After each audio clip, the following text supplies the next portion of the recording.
Hello and welcome to a rather special Sunday repeated on Wednesday program, and this is the Mojo Hand, the winning boys magic. Marge, this ticket doesn't just give me a seat. It also gives me the right, no, the duty to make a complete ass of myself. But as for me, I'm off to battle aliens on a faraway planet. Hello, operator, give me the number for 911. Who sent you here? Can't talk, little man? Bet can't play none either. I could pull a better cartoon out of my ass. Hey, whoa! Wasn't that great, kid? Oh, bitch. Kill my boss! Do I dare live out the American dream? Overload. Pleasure overload. Uh-oh. 2 independent thought alarms in one day. Hey, good morning, Wood Ticks and Patriots. Yeah, welcome to another show, the JustJim Show, brought to you by many, many people and happenings here at the bunker on Lake Wish I Be Gone. You know, the reason we call it Lake Wish I Be Gone is because just west of here, it's Lake Woebegone, where everything is perfect and everything is happy-go-lucky. Here at Lake Wish I Be Gone, there's some crap going on. Well, that's the swear buzzer. I didn't really swear, but we'll donate a quarter anyway. Every time we hear the buzzer, we donate a little money and we give it to a local nonprofit organization. Somebody that's doing good in the neighborhood over at Lake Wish I Be Gone. Anyway, I don't know if that music's too loud today. I'm playing catch up today. Anyway, I hope you're all doing well. There's a lot of stuff going on, and there isn't a lot of, should we say, counterplay to all the village idiots running around, the court jesters, and which we'll talk about one of the newest ones today on the show. You get rid of one and you get another one. Anyway, we're going to talk about illegal taxation going on in Florida. A fire fee tax. Oh, you light a match, get a taxation? The tragedy in Buffalo, obviously not wanting or wanted to happen in any neighborhood at any time. But apparently the grocery store, Tops, is closing doors. And the press secretary, the new village idiot, court jester, I'll call her court jester, got tongue-tied and showed exactly that she probably belongs in the Sniffin' Joe administration. We want to see her political mailers. That's an interesting little thing. Nobody's talking about it, except you'll hear it here. Oh, and guess what? TikTok. It's deadly once again with its challenges. We'll talk about that also. And the United States Postal Service. They're going up in service fees for stamps. I heard 2 or 3 cents later this year. And interesting behind-the-scenes story on that one. And a senator, one of our great senators, she got booed. Not off stage, but got booed. And, of course, our great government has issued a pile of new warnings. I'm surprised Fujiyami wasn't in on this warning, this most recent warning thing. Anyway, hey, I'll tell you, you got to like and subscribe if you like what we talk about. Pick up some merchandise. We got T-shirts, hoodies, coffee cups. I enjoy mine every day. You can too on your morning coffee table. With that, I'll be right back and we'll get into it.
Good morning. Welcome back. And we'll get right into it today.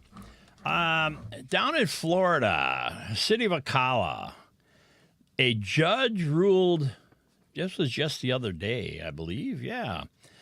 Judge ruled that the city of Ocala must repay citizens for an illegal fire fee that they had collected for more than a decade. That's 10 years, people. 10 years you've been getting that.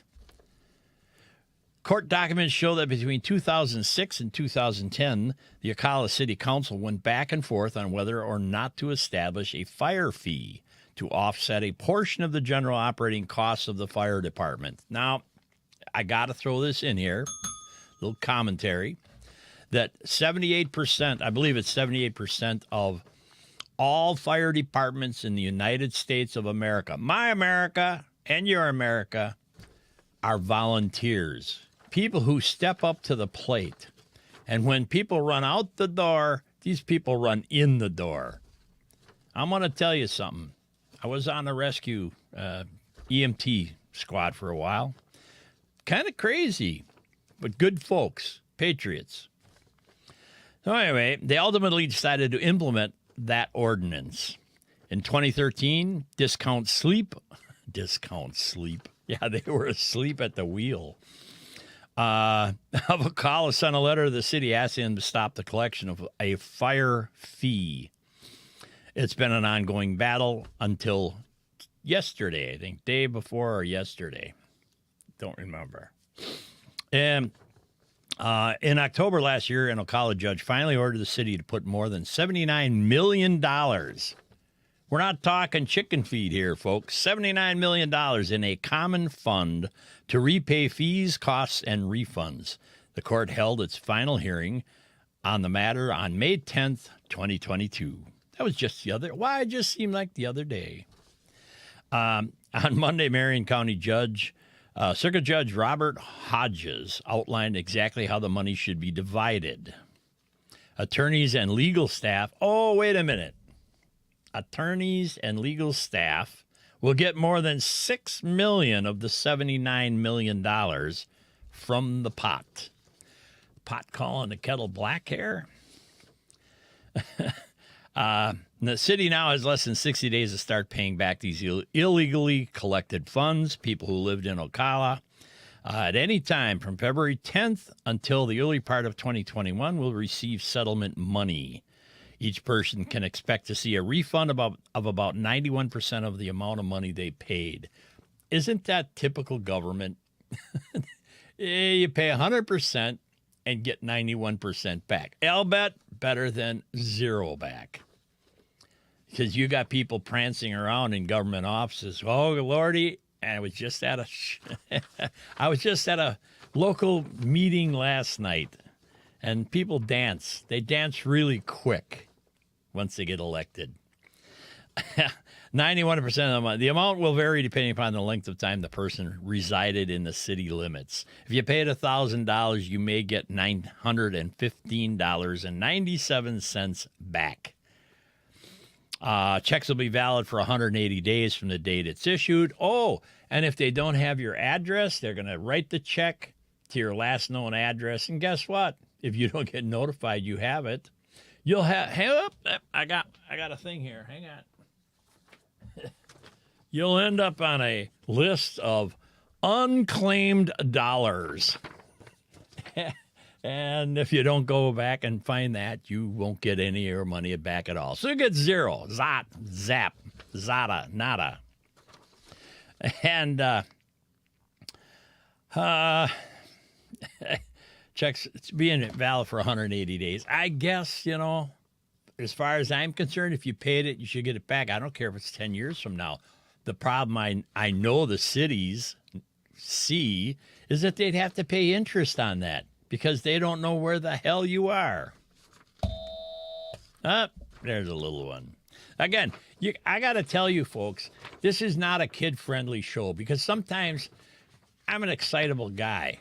When I see crap going on by village idiots and court jesters, and I know that they're bilking you for money, I get it. I tend to get a little excited, and not in a good way.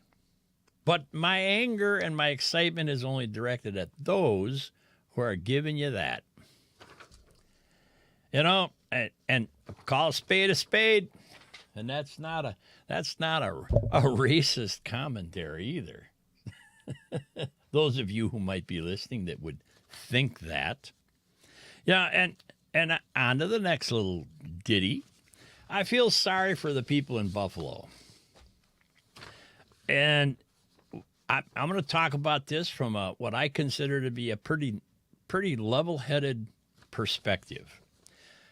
Obviously, this Tops Friendly Market, where the shooting took place, where this person came and went nuts. I got it. This is coming out of the AP right here, a little article from the AP. This is supposed to be where people, news stations and news directors get their stories that they put on teleprompters that the paid talent, quote unquote, sits and reads from a teleprompter and calls it news. I'm going to ask, when it's all said and done, I talk about this after I read some of it. I'm going to ask you, was it a news story or was it an editorial? And if you don't know the difference between those two, go look it up. Webster's has kind of been known for defining the English language, kind of, which our elected officials need to kind of buff up their knowledge of the English language on many, many subjects, because they toss words out that have nothing to do with what it is they're saying.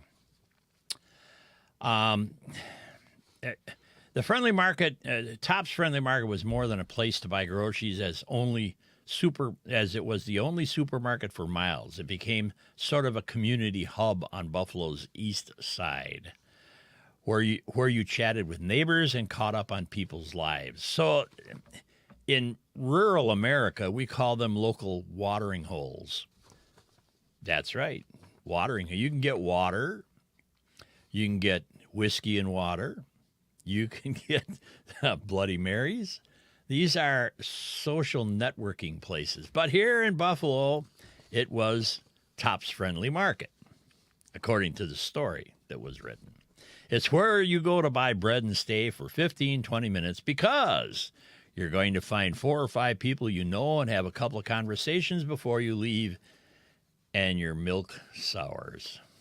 That's my comment. Said Buffalo City Councilman Ulysses Owingo, who represents a struggling black neighborhood where he grew up. You just feel good because this is your store. Let me add that little commentary here. If it's free, it's for me. So it's your store. I understand the relationship that people have with community and things within the community. So a lot of you ain't going to like what I'm about to say here. Now residents are grieving the deaths of 10 black people at the hands of an 18-year-old white man who drove 3 hours to carry out a racist live-streamed shooting rampage in the crowded supermarket on Saturday. Oh, that was what, 4 days ago? 5 days ago. They're also grappling with being targeted in a place that has been so vital to the community. Before Tops opened on the east side in 2003, residents had to travel to other communities to buy nutritious food or settle for snacks at higher price staples like milk, eggs from corner grocery stores and gas stations. Now, I grew up in a little community in southeastern Wisconsin, and I had my local little Jimmy's Corner food market. Stopped there all the time. It was right across the street from a local Texaco station that I got to know the guy, which was a few blocks from Harley-Davidson plant in Milwaukee. They make motorcycles. Harley-Davidson, they make motorcycles. Yes. Good folks. And used to stop at Jimmy's Market on Saturday when I was given 25 cents by Mom. And I'd walk down up to a movie theater and stop at Jimmy's store and buy penny candy I don't know if we have penny candy anymore anywhere in America. But that was the grocery store. I'd meet a couple buddies there. We'd go up to the movies, have a box of, some kind of snack and watch a movie. Gomer Goes to the Circus. No, that wasn't it. I forget what it was. I'll think of it. I can't think. I have brain fart. But anyway, that was the community as a whole. I'd stop at the gas station on the way home, and if we rode our bikes, we'd fill up our tires with air at the local Texaco station. Very cool guy. He used to hill climb. Had a motorcycle, Harley-Davidson suicide clutch shifter, and hill climb. Yes, somewhere I got pictures of that going on. Anyways, that was a long time ago. We don't do that crap anymore. So anyways, they feel like they're being targeted. Excuse me, not COVID. The fact that there are no other options lays bare the racial and economic divide that existed in Buffalo long before the shooting, residents say. I have to make up one of those cards. Race card. The fact that there are, it's unconscionable to think that Tops is the only supermarket in that neighborhood. In my neighborhood, said retired Buffalo educator Teresa Harris Tigg, who knew two of those that were killed. While Tops is temporarily closed in the investigation, the community is working to make sure residents don't go without. A makeshift food bank was set up not far from the supermarket. Excuse me. I have a frog again this morning. After decades of neglect and decline, only a handful of stores along Jefferson Avenue, the East Side's once thriving main drag, among them Family Dollar, a deli, a liquor store, and a couple of convenience stores, as well as a library and black-run businesses like Gold Cup Coffee, Zawadi Books, and the Challenger News. Now, if you were paying attention to what I read, and this is an AP story, somebody in AP wrote this. All that this talks about is the black community. Now, while Tops may be located in a black community, there were more than 10 people killed. Yet the story only talks about 10 people who happen to be black. And the shooter was a white man who drove 3 hours. I just happen to highlight that because as I read it, I'm thinking this isn't a news story. This is not news. This is an editorial, a commentary. Know the difference between news and an editorial. This is an editorial stirring the pot of racism. I don't care what the percent, personally, this is my personal opinion. I'm Just Jim. I don't particularly care if there are 500 people killed and all we want to talk about is 10 people of one race. If that is your story, don't call it a news story. Call it what it is. It's an editorial, your personal opinion of what happened. And if you watch your news, that's 5, 6, 10, 12, 4, 6 again. Most of the time, stories like this will be fed into a teleprompter, and your so-called news anchor will read it. And the station has this as its excuse to read editorials rather than news.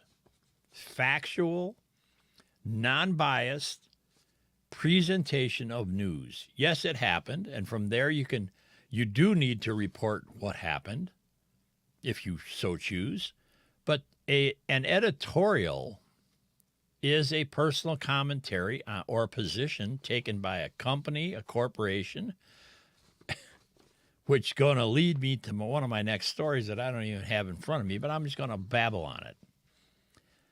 Corporations can't wait to get involved in their personal opinion about things that are going on. And on my last show, I didn't get to talk, and I chose not to talk about Roe versus Wade. Because, yes, it's an editorial commentary, but that's what my show is. It's an editorial, overgrown editorial. When a corporation decides to take a stance, literally, at the potential demise of its employees, because they do not understand that everybody has a right to their opinion, we agree to disagree going in, or we're supposed to. Your opinion's your opinion, and you're welcome to state it. My opinion's my opinion. Matter of fact, you have an opinion, send it to the email link down below. I'll be happy to read it. I don't know if I'll talk about it on the air or not, but you go ahead. Talk about it. Send me news@justjimshow.com. I'll be happy to read it. And don't forget, like and subscribe to our show. Roe versus Wade. In the scheme of what's going on in America right now, the last vestige of truth and careful thought about the issues of the day have been released prematurely. And of course, there'll be a new committee formed to find out who, what, why, where, when it happened. And it should never have happened. But it apparently doesn't really matter who or what or why. If you have something you want to let out. Andy Warhol said you get 15 minutes of fame and fortune. So somebody's about to get fame, probably not fortune, when and if they find out who did it. There's been suggestive conversations about the right doing it, the left doing it. And there's been no discussion about it shouldn't have been done. And the consequences that need to be dished out to those who did do it, regardless of conservative or patriot or libtard, whatever. You need to be fired. You need to lose your pension investment. You need to lose your insurance. And I don't care if you paint it black. Just make sure that there's consequences for your actions. No different than people lying to Congress in testimonies. Where's the consequences? Glenn Beck happened to talk about it last week. Well, he's absolutely correct. We are a society of throw all the shit on the wall and see what sticks. Doesn't matter what it is. Just throw it out there. Nobody's going to do anything. And it turns out, think about this. It stirred the pot. There are so many discussions going on, and I'll talk about one of the last things going on towards the end of the show. It's nothing but a diversion. Y'all know what a diversion is, right? Throw something out there to keep your attention off of something else. There's these little interludes of Biden's laptop and what's on it. There's these little interludes. The best one right now that's going on to divert from Roe v. Wade and any other thing that's going on in the government is a discussion about space little green men. We have a new commission that we're going to start up. And we're going to talk about some technology that we don't have a clue what it is. If, in fact, this is true, I don't know. Not there. I'm not the pilot that says he saw this, that, or the other thing. But that's been going on since, what, the 50s? You got the Bermuda Triangle. You got all these other, I saw this. And you either believe the pilot or you don't. And now you have, apparently, sightings of someone, hovering over Navy installations, military camps, whatever else. So now there's this whole new diversion, as COVID-19 was not a diversion. No, it wasn't. Yeah. And the other things that have been found out, the diversions continue to just get more ludicrous and more ludicrous. Why not? We won't open up Area 51. Is there such a thing? I mean, yeah, it's there. Matter of fact, when I went out searching for My America, about a month or so ago, I was in, I think it was New Mexico, and I happened to come down, was it Highway 60? And we're heading west, heading to the mountain, just short of the mountains before I get up over and go into Phoenix. The listening station, the array of listening dishes, if you've never seen them or seen pictures, there's something about a picture that doesn't equate to actually being there and seeing this. I'm talking probably, as far as the eye can see, these huge dishes that's a listening array is what they call it. And they move all of these dishes around from a remote location. And trust me, they're big dishes. They are big. And when I was coming back, I came back the same way on Highway 60, so I wanted to go down to Roswell. Yeah, anyway. They were moving this whole array, and if I could see any, I probably saw 20 of them in over miles and miles as far as I could see. And they were all these dishes were all turning at the same time. And I thought, oh God, they found something. They're listening. But long story short, one of the most impressive things I've seen where we've spent our tax dollars, but this is supposed to be listening for interstellar conversations or dots and dashes or whatever the heck it is that they do.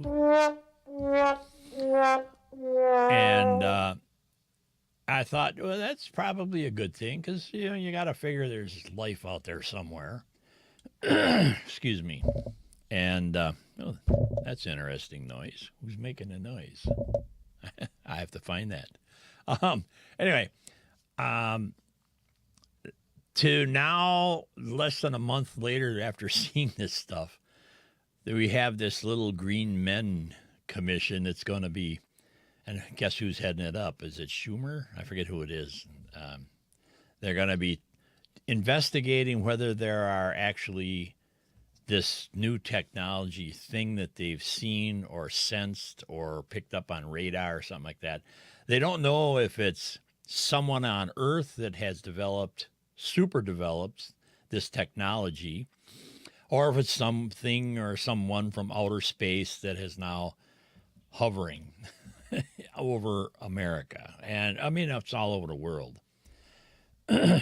And long story short, this diversion, Roe v. Wade gets leaked, and now you have another diversion. And we get further and further and further away from Jeffrey Epstein, consequences, from Hunter Biden, consequences, Sniffin' Joe, consequences. There are no consequences. I've got a video, and I'll dig it out of the archives of I think it was in Somalia. I don't remember. But where a bunch of troops or people gave an ape an AK-47, and within 2 minutes, guess who knew how to fire the AK-47? And they're all running to save their lives. I'll dig the video out. It's hilarious. But how appropriate and how pointed to America today. We give all this stuff out, and good, bad, or indifferent, we do all this stuff and never think of the consequences. Somebody's going to figure out how to pull the trigger. Yeah, absolutely. So anyways, consider this to be the latest diversion of what's going on or should be going on. And here we go, back to the village idiots, court jesters. We have a brand new one sitting in the press secretary's office, the White House press secretary. Jean Pierre. Peter Doocy leaves new White House press secretary stumped with single question. He is forced to ask not once, not twice, 3 times. And I'm not going to go in Fox News's corner because they're about as bad as everybody else. But anyway, Peter Doocy left White House press secretary Catherine Jean-Pierre stumbling on her first official day behind the lectern after Jen Psaki left.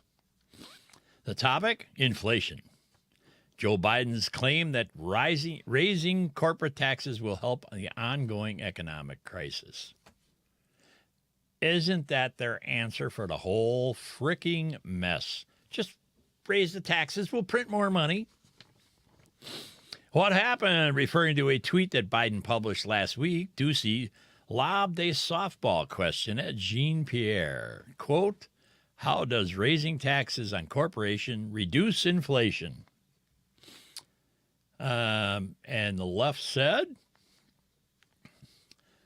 but the news press secretary appeared unaware that such a tweet from Biden existed, asking if Doocy was, in fact, referring to a specific tweet. Wait a minute. The one thing the left doesn't do is listen. Hell, half of America doesn't listen anymore. But the press secretary appeared unaware that such a tweet from Biden existed. When Doocy informed her that Biden's official Twitter account, I'm surprised he still has a Twitter account, made such a connection between corporate taxes and inflation last week, Jean-Pierre stumbled her way through recycling Democratic talking points about taxes, corporations, and paying their fair share. Kind of another story. And here it is. Look, we have talked about this past year about making sure the wealthiest among us are paying their fair share. And that is important to do. And it is something that, the president has been, working on every day when we talk about inflation and lowering costs. And so it's very important that, as we're seeing costs rise, as we're talking about how to, build an America that's safe, that's equal for everyone, and doesn't leave anyone behind. That's an Agenda 21 statement. That it's an important part of that as well.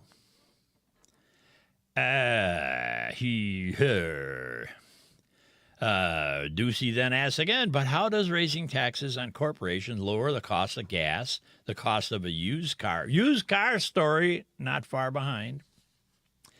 The cost of food for everyday Americans. Have you... Well, if you're listening, you have, because you're still paying your cell bill or your internet bill. You've been to the grocery store. You've been to the gas pump. Yep, he did it. You already know what he's talking about. The simple question of how will raising corporate taxes help fight inflation? You know as well as I do, the only thing raising taxes is going to do is raise the cost of goods and services even more. Look, it is, without having a fair tax code, which is what I'm talking about, then like manufacturing workers, cops, it's not fair for them to have to pay higher taxes than the folks that who are not paying taxes at all or barely have, quote unquote. Is there a new village idiot in the press secretary's job? If you don't know that that's from watching, I saw it.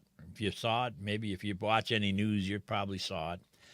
Once you watch that, I have to ask you, do you believe what I say when I say there are nothing but court jesters floating around in this administration?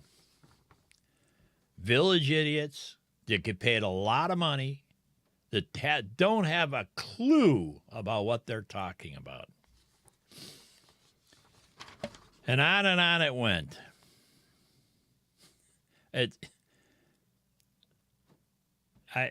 This guy here, Larry Summers, who has been highly critical of the Biden administration amid the inflation crisis, explained Monday that he actually agrees with Biden that hiking corporate taxes would positively impact inflation.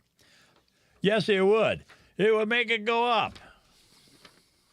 I think that Jeff Bezos is mostly wrong in his recent attack of the Joe Biden administration.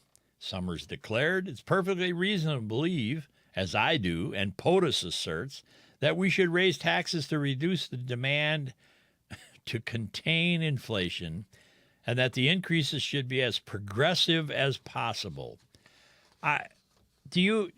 Anybody who's listening to my show and stays with me understands my total disgust of the word progressive.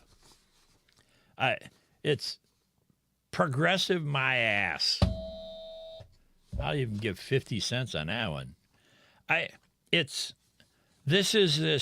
We've gone from circle back to, by not if, who are not paying tax. This is fumble, bumble, miss nobody. And she's out there. Well, I know why she's there. It's been stated. She's this young black woman that can, well, she's supposed to be able to walk and talk. She may be able to walk to the podium, but she can't talk. I'll tell you that. That is my opinion. And with that, I'll be right back with more Just Jim in the morning.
Welcome back.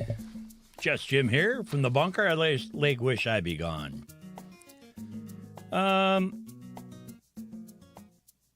There's, like we talk about, there's many things going on, most of which you'll never see on the evening news or the morning news. The political side of this, I got to do this because this is from even one of our supposed friends, Politico, is supposed to be bringing transparency to this year's midterm congressional elections by shining a light on how campaigns and outside groups are using political mailers to target, persuade, and talk to voters. In past elections, we uncovered mailers targeting black voters in Virginia and Florida, urging them to vote for third-party candidates to siphon votes away from Democratic candidates, as well as Democratic mailers meddling in GOP primaries around the country. Someone meddling with elections in America? My America? Your America? God, why do I just think that could not be true? We've also reported on disgraced former Republican Representative Duncan Hunter's Islamophobic campaign mailers attacking his opponent for his deceased grandfather's alleged ties to a 1972 terrorist attack. Now, the comedic part of this,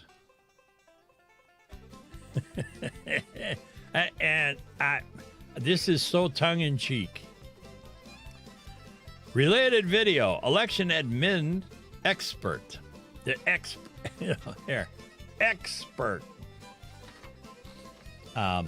Air quotes.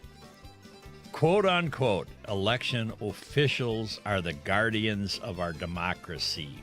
MSNBC, right out of the horse's back end. Did you get that? Election officials are the guardians of our democracy.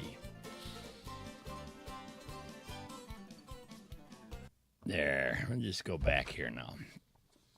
We learned of these mailers after readers sent them to us, which is interesting because sometimes you send stuff in and it falls on deaf ears, or the person at the front desk that opens the mailings just looks at it and says, oh, this is nothing, and throws it in the garbage. Never reaches your elected official. Truth be told. That's why we're asking you to send us photos of any and all mailers you receive about candidates for Senate, House, and statewide offices. Never mind your local elections. That's right, we couldn't be bothered with them. But guess what? That's exactly where America has gone to the trash bin, in your local elections. It filters down from everybody not having consequences at every level of upper government to our local boys. Just last night, it got told to me, oh, we're not going to do that.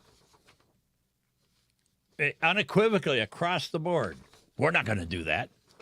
It was a simple answer and solution to what the voters wanted to have happen. We're not going to do that. Yep. You can upload, there's a, you go over to political.com, there is a place that you can upload them to.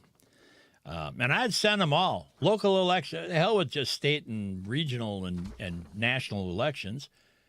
Maybe you do need to push the overload button.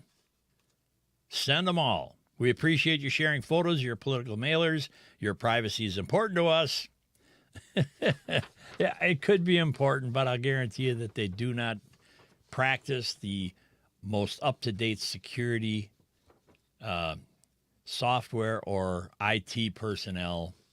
And at some point, your name will get out there. Or they'll be offered. Somebody will offer to buy it. Anyways, we'll contact any contact information.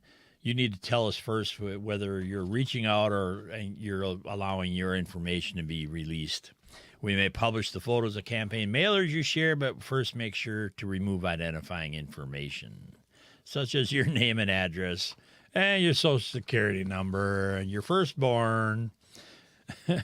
Microsoft may earn, caveat, Microsoft may earn an affiliate commission if you purchase something through recommended links in this article. I got rid of all the links. There's nothing there.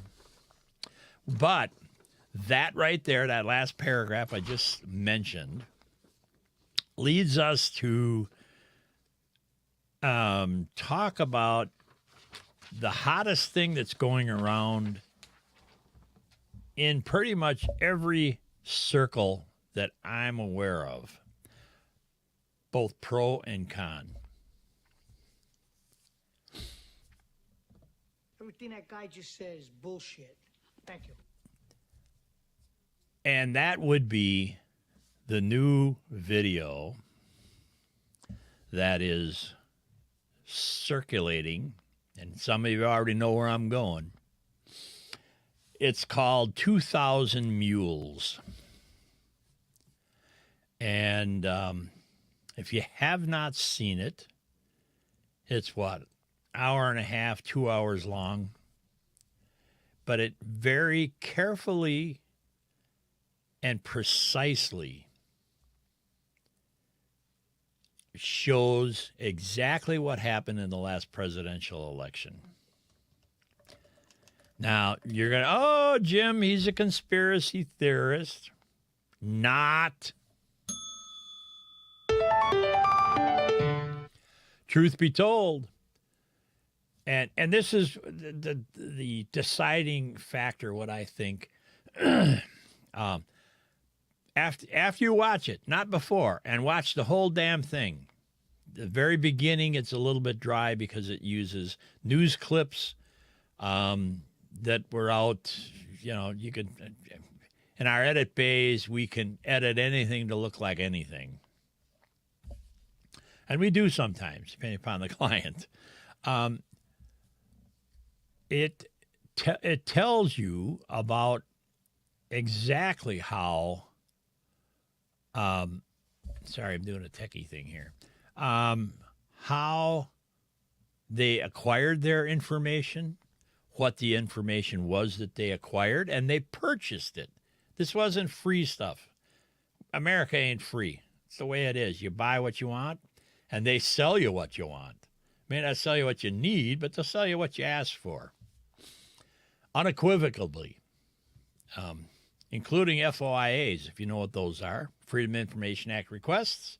And each and every one of you should put in an FOIA to your local Dropbox government location and ask to see, they have to give it to you, the videotapes of the Dropbox that was placed wherever it was placed in their voting district, in the city, county, or township.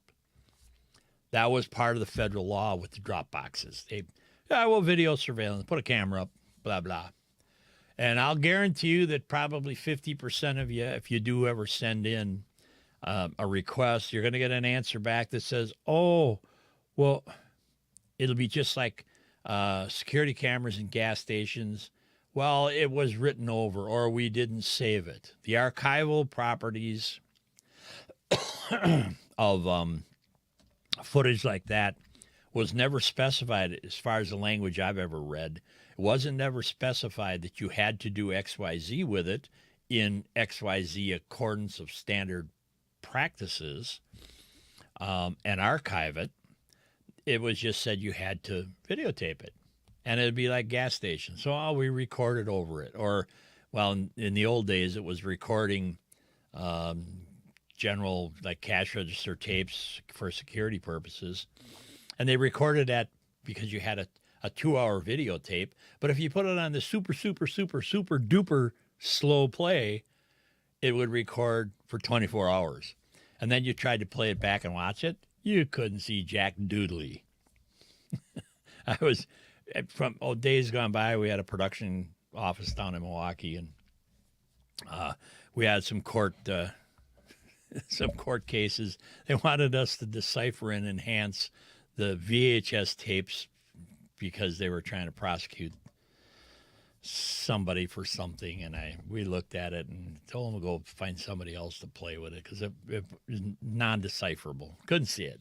No matter what I did to it, wouldn't do anything. Anyway, so the 2000 Mules documentary, one of the primary people that did the investigation and produced the video speaks in western Wisconsin fairly regularly, to the best of my knowledge, and is a quite captivating fountain of information because of his in-depth investigations. This is no different.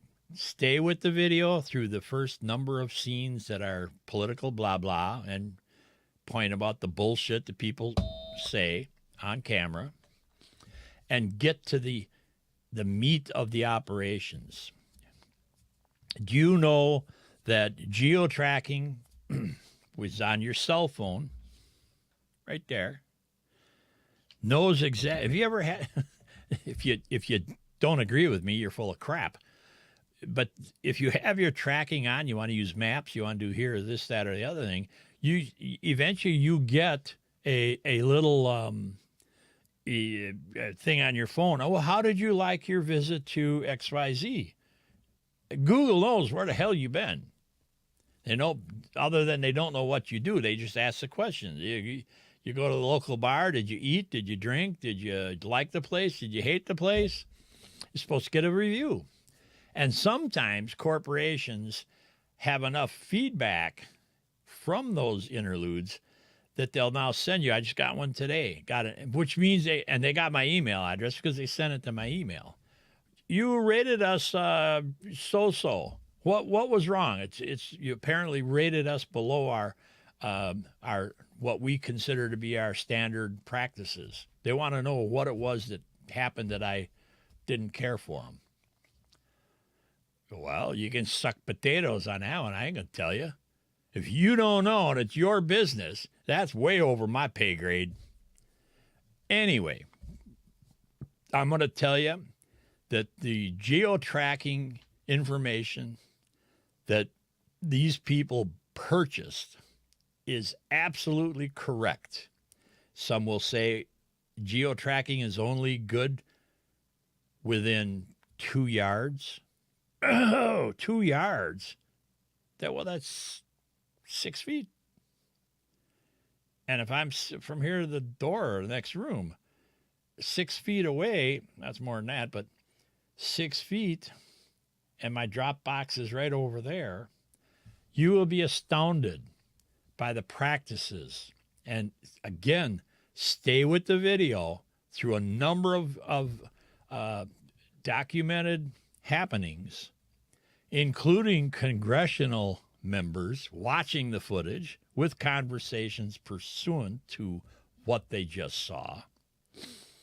And if you believe the election may or may not have been turned a different way by these practices, but the fact that it happened and has been documented by government's own surveillance videos, not some consumer or one of these people who was doing a documentary, government entities recorded it. And I will agree with someone that said today that GOP leaders had this footage in their possession when Donald J. Trump was still in the White House, and they did nothing. Conspiracy theory be damned. This footage was what they ordered to have happen, and they had it.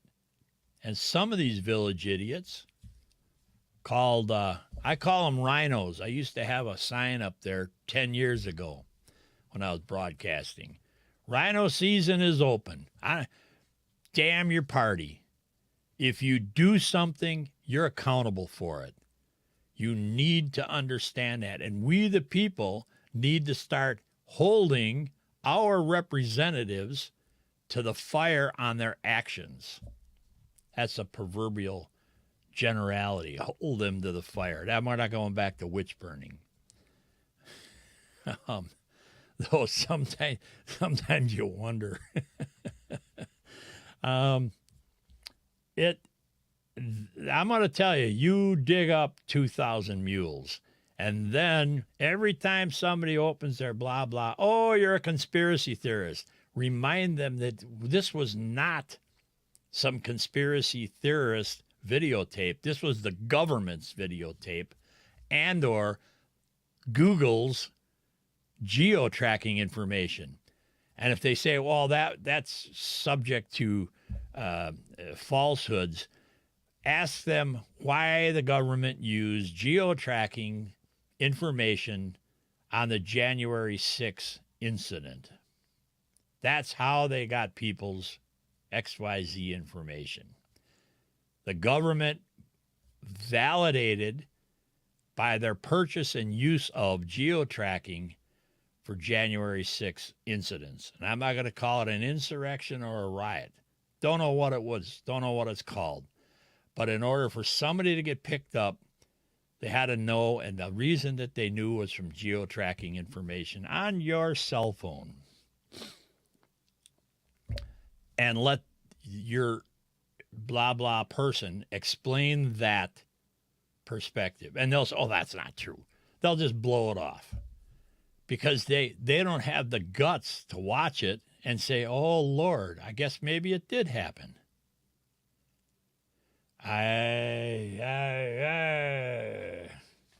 And from there, I'm going to jump ahead of the game here a little bit.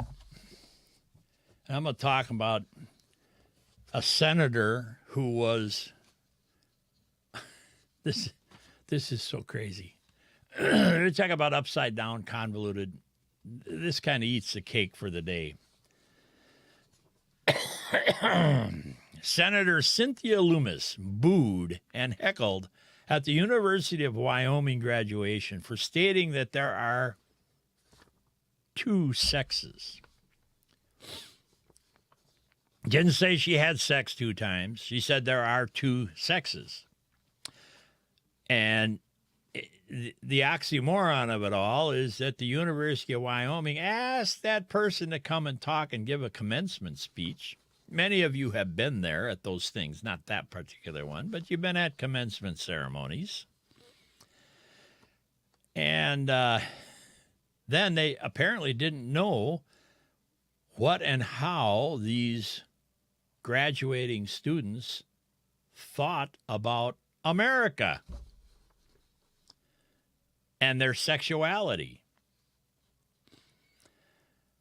Republican Senator Cynthia Loomis of Wyoming faced loud boos and jeering on Saturday after stating a basic scientific fact about biological sex during her commencement address at the University of Wyoming. So apparently the University of Wyoming did either a gratis invitation to Senator. Come on, it'd be great to have a senator come and talk to these kids. Give them a boost down the road and see what they're doing. So they think they know what they're doing. But Loomis has been asked to speak at recent graduates and their families from several schools on campus, including the College of Arts and Sciences and the College of Education, as part of a spring 2022 graduation ceremony.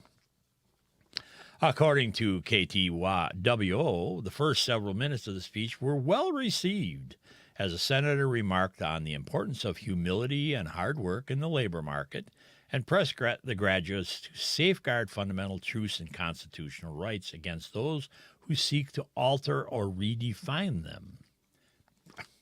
Good basic principles. But things dramatically changed when she dared to mention the gender binary among those truths that are being attacked.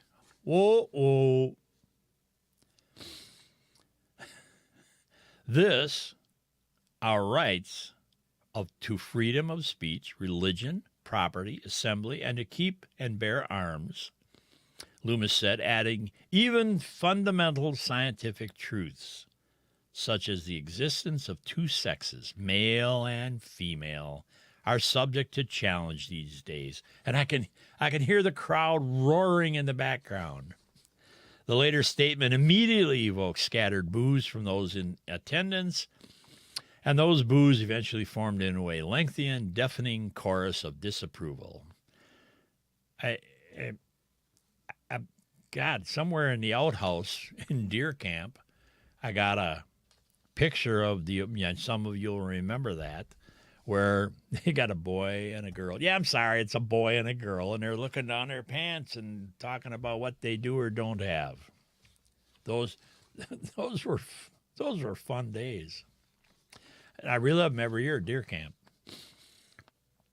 I'm not, quote unquote, I'm not making a comment on the fact that there are people who transition between sexes, she added in an attempt to assuage the crowd. But even that didn't seem to work. Eventually, the senator moved on from the topic entirely. Of course, I had to blow it off. You're going to graduate from college and you don't know that there's a male weenie and a female no weenie. Maybe you ought to go back to class for a couple of months. Several commenters on Twitter. Oh, here we go. Twitter piled on after the event, bashing Loomis for bringing up the apparently controversial subject during the ceremony. Oh, Lordy. It was most inappropriate place and time for a political rally type speech. That has nothing to do with a political rally. It has to do with solidifying truth. It's an education that you supposedly pay. Oh, wait, you're not going to pay for it. Those people are going to want me to pay for it. I ain't gonna.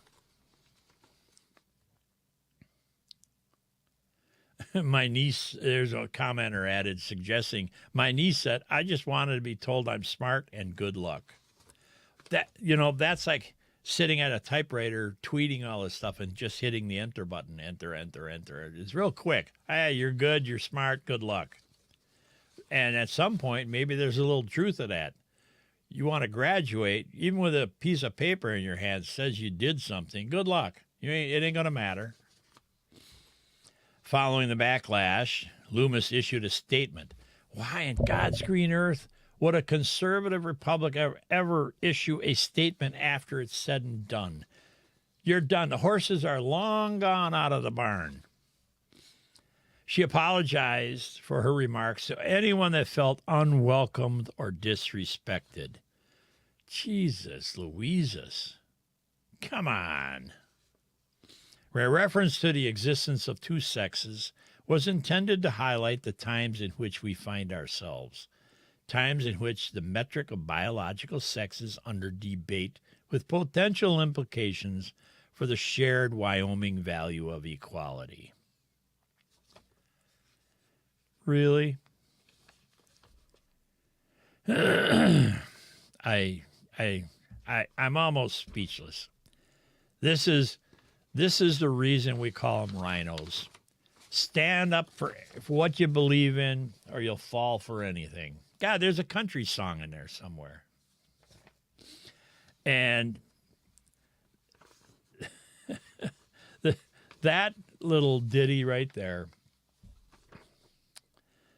never mind. I can't even go down that road. On to the next story. Let me get some music up here.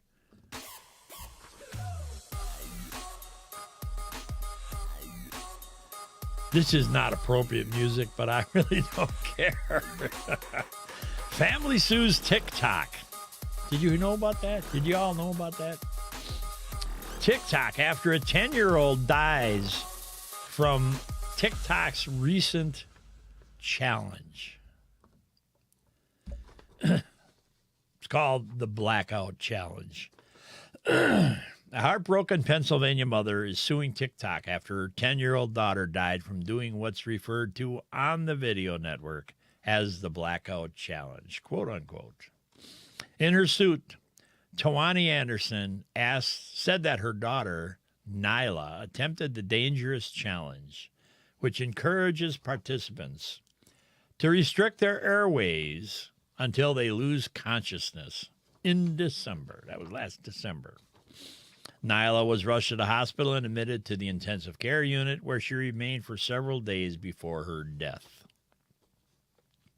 Anderson filed suit in the U.S. District Court for Eastern District of Pennsylvania. One of the deadliest TikTok challenges to make its round on the TikTok Defendants app and be promoted to users by their FYP algorithm is the TikTok Blackout Challenge. Now, a TikTok algorithm, that's kind of like geo-tracking. It's what information these networks gather about you as you use their network. Remember, nothing is free. Nothing is free. This challenge encourages users to choke themselves with belts, purse strings, or anything similar until passing out.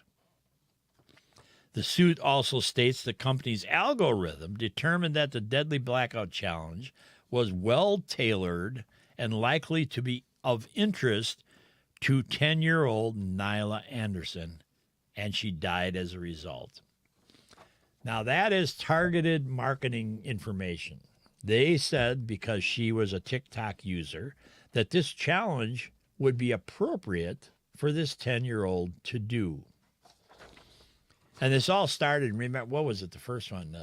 Dumping ice over people's heads or something like that to try to raise, was that raising money for something? I don't remember. The suit also challenges that the app preys upon, quote, vulnerable users such as children who are thrust into a never-ending dopamine feedback loop, which creates additional and a compelling urge to engage further in the TikTok defendant's app.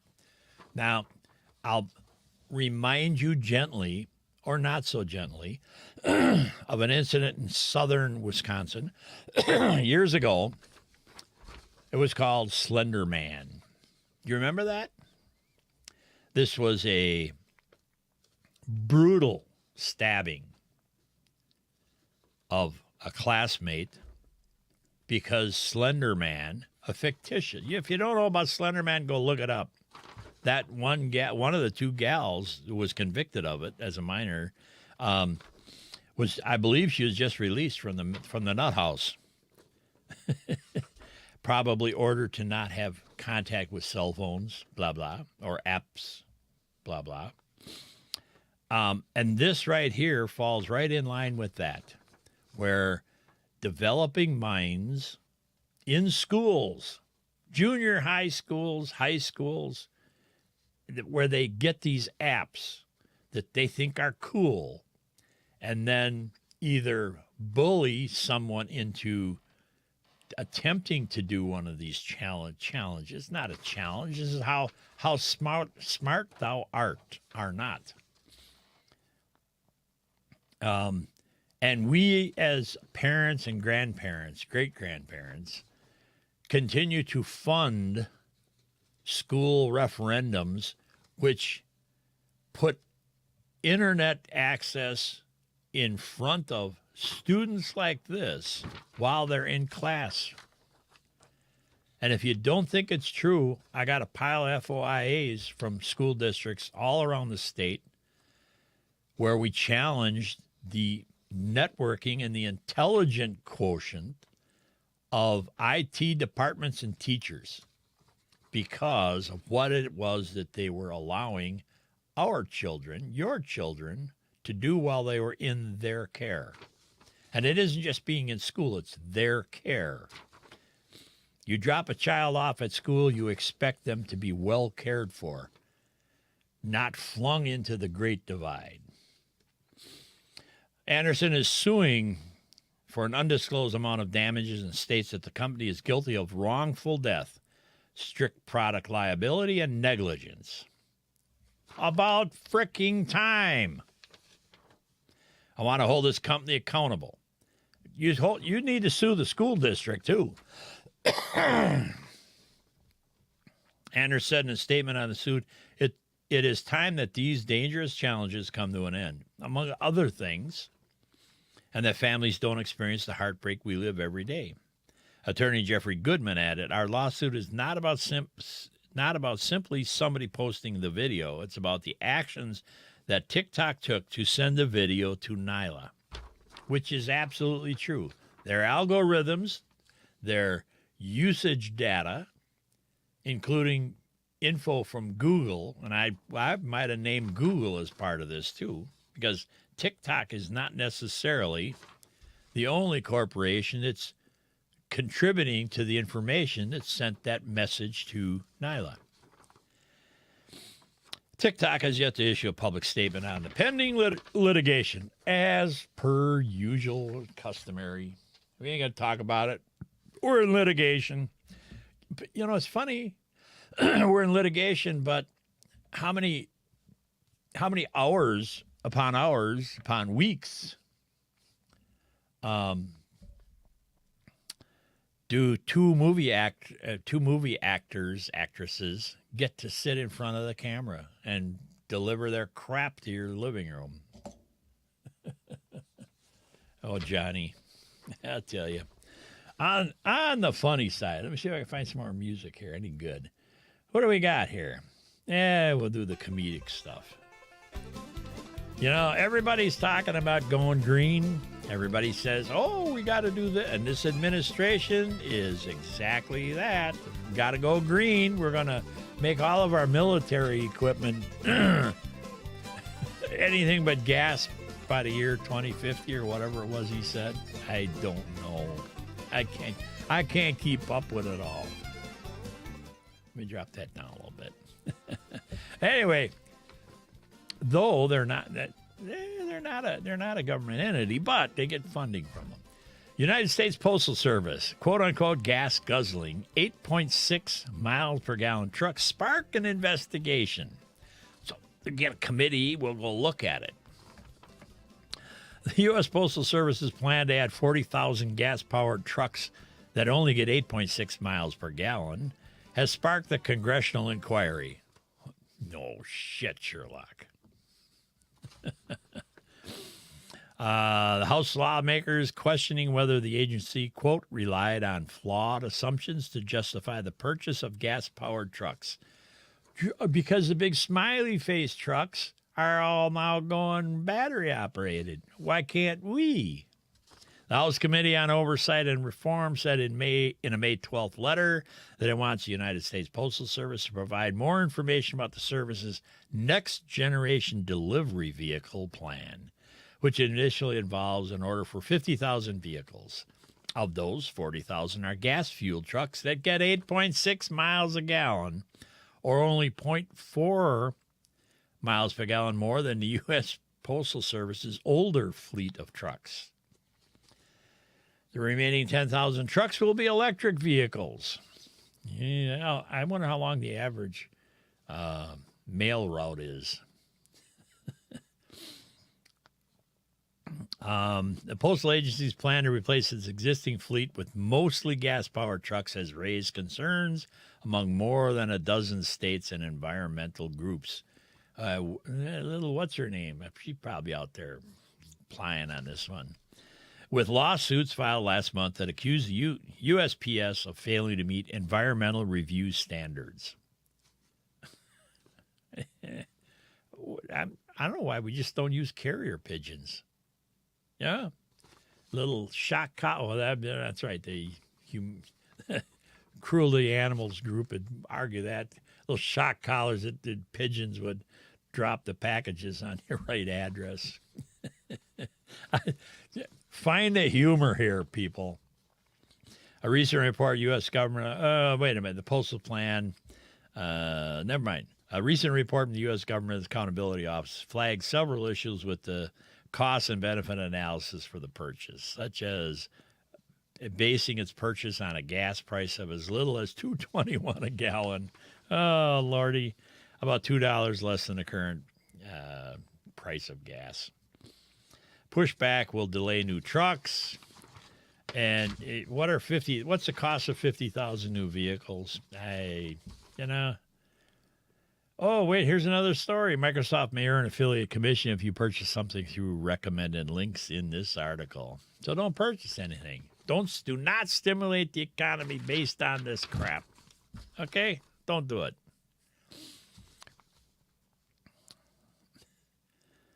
Aside from the assumptions about gas prices that were off by $2 a gallon today, it'll be $3 by tomorrow.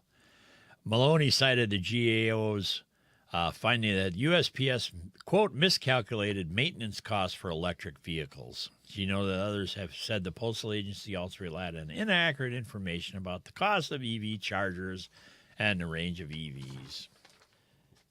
How long is the route? How big is the route? And that sort of kind of brings me to the Roe versus I'm going to circle back to Roe v. Wade. This is coming out. This article is coming out. Let me look. Who was it? And this is, you might want to take your kids out of the room on this one because I am going to get excited here. I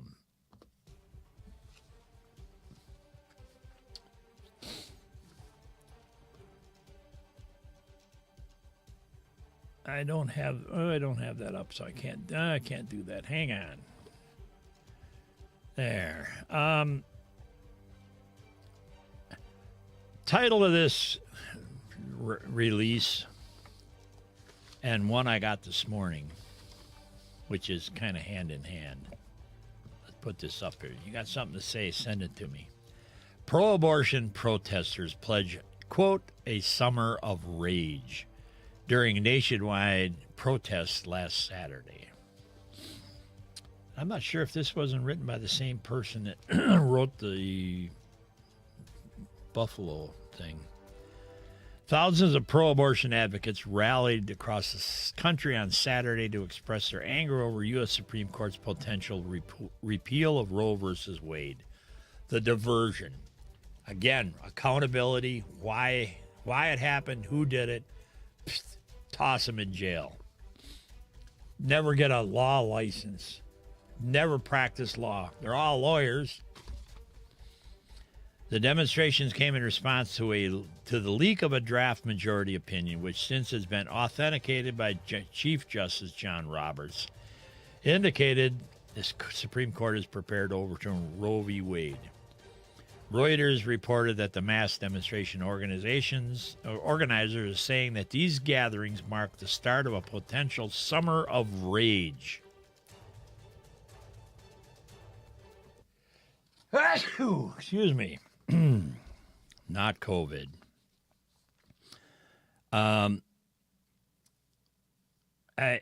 If the Supreme Court moves forward with repealing, if the Supreme Court, a leaked document, and right back to what I was saying, diversion. Test the waters. Do you honestly think that after this, and these are really nothing compared to if what they're saying is going to happen this summer, do you really think Supreme Court's going to fall or fail to stick to its initial leaked findings? I don't. I think they're going to be spineless, a bunch of spineless people who will not, or they will reverse the leaked decision and let Roe v. Wade stand. That's my gut. That's my faith in our government and our Supreme Court. How's that? They've been nothing. Well, I could get into that for whatever. The bans off our bodies gatherings were planned by Planned Parenthood. And if you've ever listened to some of my past shows, Dr. Fukuyama, and the University of Pittsburgh, which, there we are. Let me go right over here in this pile of this mess I have here of news stories. The guy that's running against Ron Johnson for a Senate seat, Alex Lassery, here's a breakdown of what he's all about. Now, and this is still part of this story.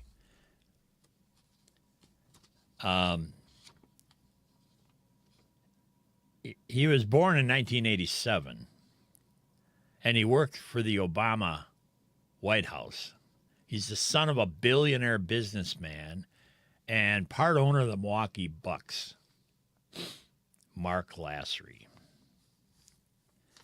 His wife worked for the University of Pittsburgh, I believe, and Planned Parenthood. She was one of the people, not the University of Pittsburgh. She worked for Planned Parenthood in Pittsburgh. Now, the story that you connect the dots, the story about the humanization of mice, believe it or not, we talk about it. I have before. Nobody else talks about it. Has to do with aborted baby fetal body parts that Fukuyama, through his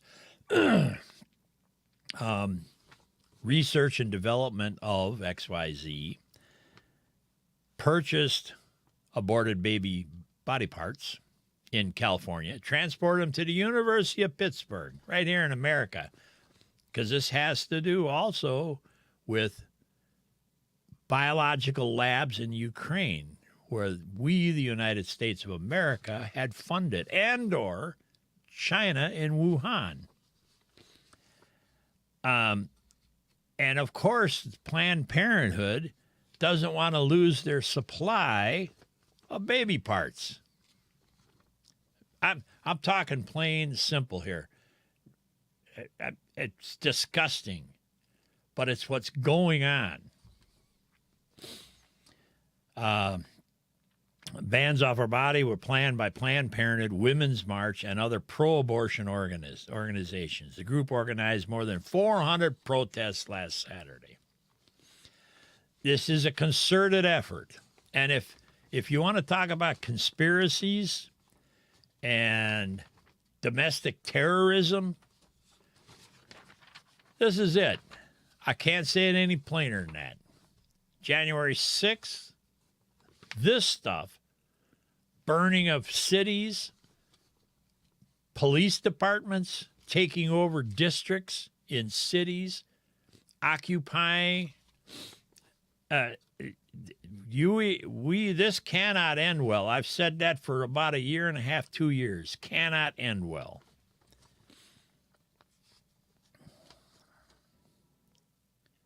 The continuation or the overturning of Roe v. Wade, people have to remember that it's not just a pro-abortion here or there. There are states that what the Supreme Court said in their decision was that states would retain the rights to do their own thing. So if you live in a state that is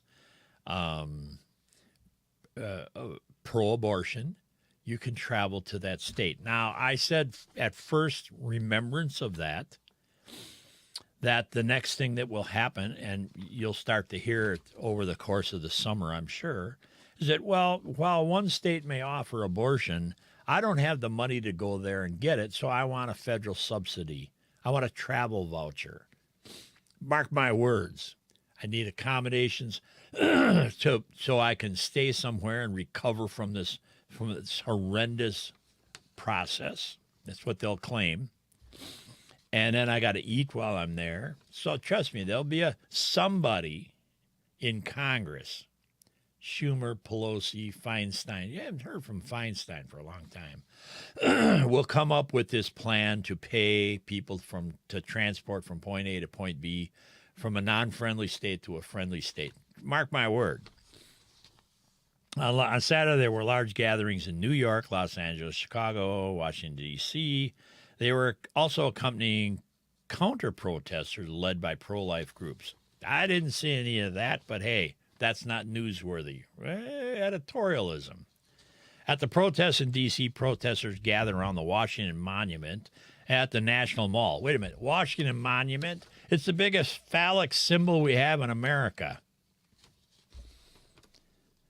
And they waved place cards with messages condemning the Supreme Court and expressing solidarity with the pro-abortion movement. And I'm sure everybody was there from Congress that was pro-abortion. In downtown Brooklyn, thousands of pro-abortion advocates crossed the Brooklyn Bridge to Manhattan. Isn't that the Civil Rights March? Down Alabama. Excuse me. Elizabeth Holtzman, an 80-year-old attendee to the protests who represented New York in Congress from 73 to 81, said that the leaked majority opinion treats women as objects as less than full human beings. Where the hell did you pull that out of? Which body part did you pull that out of? At a pro-abortion protest in Atlanta, Georgia, more than 400 people assembled in a small park in front of the state's capitol, while a much smaller group of counter-protesters peacefully demonstrated on a nearby sidewalk. One 23-year-old counter-protester held a sign that read, "Stop Child Sacrifice." I get tongue-tied because I just don't get, I don't understand that rationale. Not being a woman, not having to make a choice. At times I don't get it. This counter-protester said Jesus had just a small group, but when his message was more powerful, I'm hoping to plant seeds in their hearts to change minds. Despite sizable protests, recent polling suggests that overturning Roe v. Wade stands to benefit Republicans in the upcoming 2022 midterm elections. Now, that doesn't have a damn thing to do with the elections. It has to do with what is morally, constitutionally guaranteed. I've read the I got stacks. Here they are. I got stacks of constitutions. I have yet to find the right to abortion in one of these copies of the Constitution. I don't get it. Anybody read the Constitution? Now, I'm going to take this asinine conversation to a different point. This is an extreme point. What is it? California wants to enable, this report came out, I couldn't believe it, but up to, 2 years after birth, the right for a mother to kill her kid, abort their child, somewhere a year, 2 years or something like that. And I think anti-abortion people need to ask the question to pro-abortion people. If this is how they treat a person, if I don't like the way you think, does abortion rights enable me to cap your ass? There's a quarter. Consider the extremes, and I'm talking right and left. There's extremes, and we, the people, are supposed to be normally in the middle and cancel the extremes to a nominal way of thinking. But the extremes are what makes the news or happenings, and then editorials. So I got to say that a mother or father, see, they don't talk about father rights here, do they? No, nobody wants to talk about a father's rights. Only a mother's right. Oh, it's a woman. Wait, there's more than one gender, 2 genders, 5 genders. I don't know. There's no follow the logic that doesn't exist in this whole discussion. If in fact, say a mother at the year of 20 years, maybe Jeffrey Dahmer's mother decided to abort Jeffrey Dahmer. Hey, I'm just saying. Does that negate the law of murder? And you got to know the extremes exist. You may not, as a normal walking, talking human being that thinks about stuff and has a moral fortitude inside, would say, that will never happen. That could never happen. Whoa, you're not supposed to rob banks. You're not supposed to rape women or kids, molest kids. There's a lot of things that we're not supposed to be doing, but we do them anyway. We're not supposed to lie to Congress. It's supposed to be a penalty if you do. You're supposed to go to jail. And where in the Constitution does it give you the right to abort? You can abort a mission. You can abort a broadcast. You can abort a whole lot of things. But who in their God ever-loving minds says that you can abort or stop a life?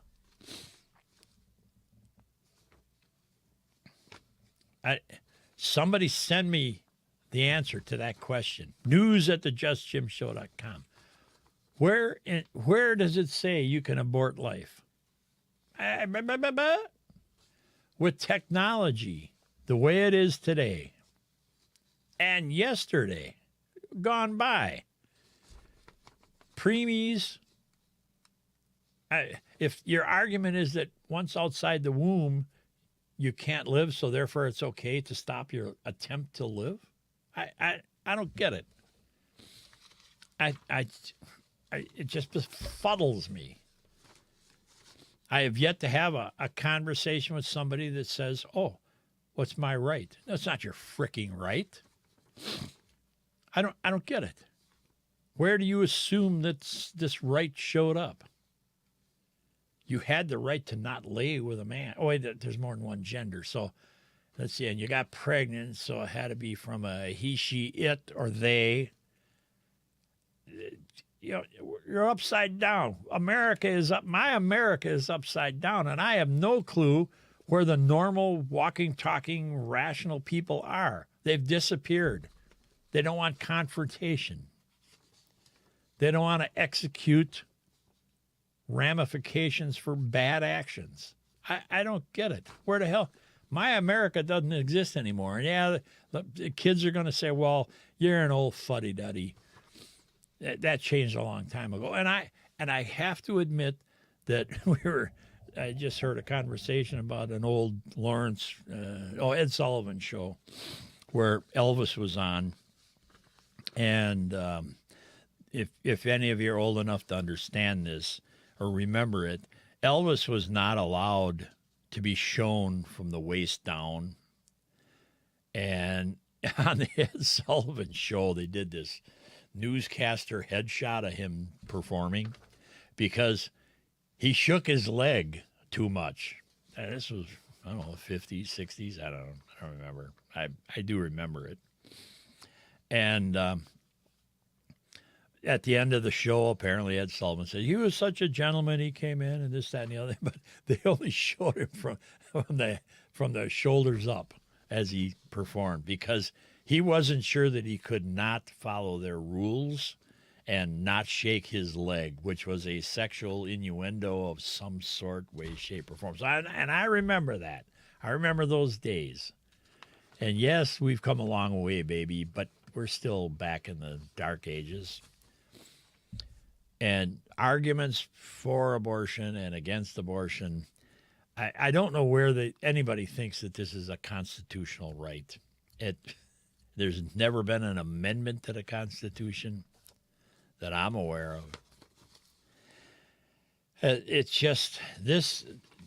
Here's the article that, as it was compressed into a small digest. Here's the official report coming from the U.S. government. There it is. The U.S. government is bracing for a potential surge in political violence.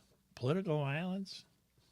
After the Supreme Court hands down its ruling that's expected to overturn Roe v. Wade. Law enforcement agencies are investigating social media threats to burn down or storm the Supreme Court building, kill justices, and their clerks, or attack places of worship and abortion clinics. Now, after RV Wade, the weekend after in Madison, Wisconsin, the pro-life, I forgot it. Somewhere I have, maybe I can find it quick. The pro-life clinic in Madison was firebombed.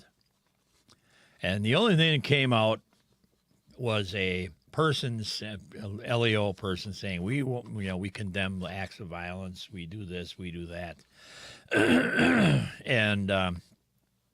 And yet firebombing has not been considered an act of domestic terrorism. But, me and you go to a school board meeting and we voice our disgust with the way school board members are teaching CRT and a host of other names that are the same thing. We get considered and called domestic terrorists by the federal FBI. So I don't know what law enforcement agency this article talks about by the government. Anyway, the unclassified May 13th memo by DHS, Department of Homeland Security Intelligence Arm, says threats that followed the leak of a draft opinion are likely to persist and may increase leading up to and following the issues of the court's official ruling. The threats target justices, lawmakers, and other public officials, as well as clergy and health care providers. The memo, because remember I just talked before about the extremes, right and left, the far extremes. Public officials as well as clergy and health care providers. Health care providers, yeah, they are the be-all and end-all of abortions. The memo warns that extremist acts could come from either side. We're not sure. Across the country, regional fusion centers, state-level hubs for communicating threat-related information, are also sounding the alarm. The memo from a Nevada counterterrorism agency raised concerns about the impact of a court decision and safety of election workers. That doesn't matter. You talk about the Biden administration trying to bankrupt America. It is the entire organization that wants to fundamentally change the way America operates, from poll workers to healthcare workers. If you're part of whatever is going on that I don't like, you could be a target. This goes on and on and on. The mass shooting in Buffalo complicated everything even more. Now, what does this have to do with Roe v. Wade? The mass shooting in Buffalo complicated everything even more, said Jonathan Wackrow, a risk management consultant and former Secret Service agent. Quote, you see that people are willing to engage in the most violent acts in furtherance of that ideology. Of what ideology? The guy went off his rocker. Context, even before the Supreme Court leaked, the Biden administration had made a focus of combating domestic violent extremism. DHS Secretary Alejandro Mayorkas also called the issue one of the greatest terrorism-related threats to the U.S. You starve people, you put truckloads and trainloads of baby formula down on the southern border for people that don't belong here, the way they're getting here. You starve people. A hungry belly will do many things, most of which are not good.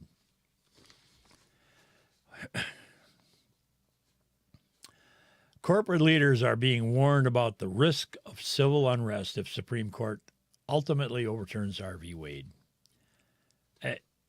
But again, you have corporations taking stances. I said it earlier. Corporations are weighing in on many different things at many different levels. And now your government, my government,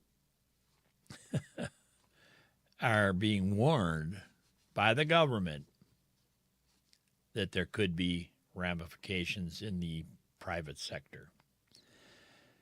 Why it matters: as the American political sphere becomes more fractured, it's often the business sector that's forced to figure out how to maneuver around a policy, shocks, or social unrest. How do you keep your doors open? Welcome to a food store in Buffalo. If, in fact, this was the only incident, the shooting, which I doubt, I highly doubt, I believe that it's been much like 7-Elevens and 24-hour gas, open 24-hour gas stations. Those places are targets for those who don't have anything or just don't give a damn.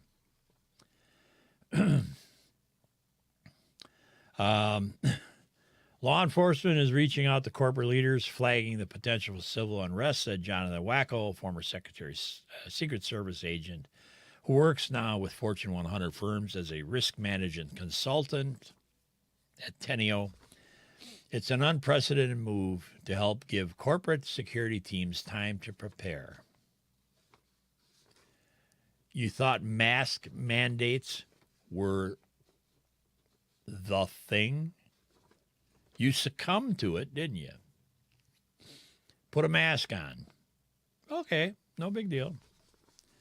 Pretty soon, we're going to go back to the 5x7 notices of no carrying. The court decision could serve as a spark for some workplaces already tense and stress-filled, as some workers are reluctantly back at the office. The number of workplace violence discussions I'm leading right now with clients is staggering.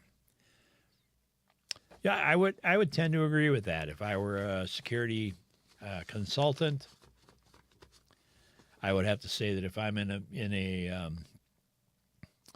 a room with key management people talking about security on a premises, I'm going to say you probably either depending upon state law, better hire security personnel that have the wherewith to stop something or cease operations in those places. That's a bold statement. You heard it first right here. If you cannot protect your employees and you rely on the government to protect your employees, perhaps you shouldn't be in business. Or allow your employees to protect themselves. Think about that. Is the government the be-all and end-all of your day-to-day? Or are you? Do you have the personal freedom and rights to self-protection, propagation? The list goes on. Anyway, that said, hey, I'm done for the day. Oh, I went overtime today. What do you know about that? I have to say, there are times that I don't like doing this show because of the things I have to talk about. It's not my life, not my livelihood. And I hope that you glean a little something from listening to this show.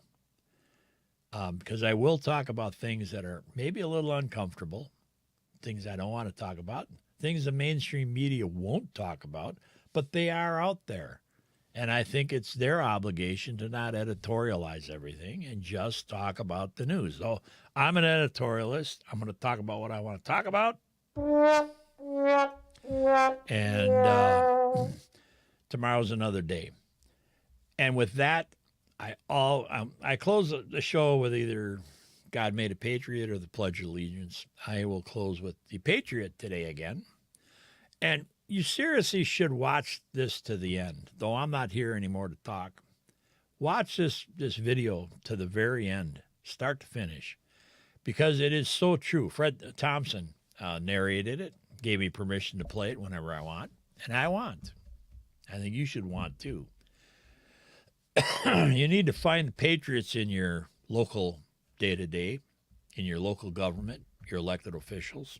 Last week, we talked about a school board member in Wauwatosa that whistle blew school boards taking up discussions inappropriately in private session. They were not they could not state mandate it for what they talked about. He said, I can't be part of this because my father, my grandfather fought and died for the right to have me live up to the Constitution. You do what you're supposed to do, the way you're supposed to do it. Damn the torpedoes.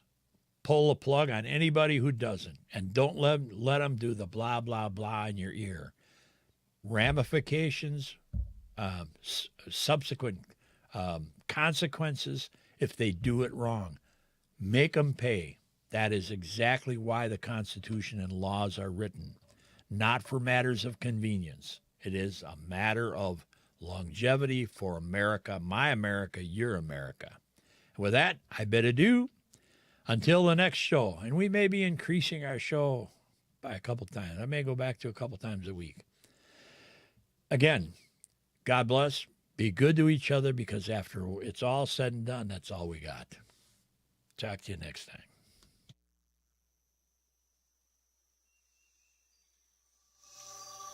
And on the 8th day, God looked down on his planned paradise and said, I need a defender.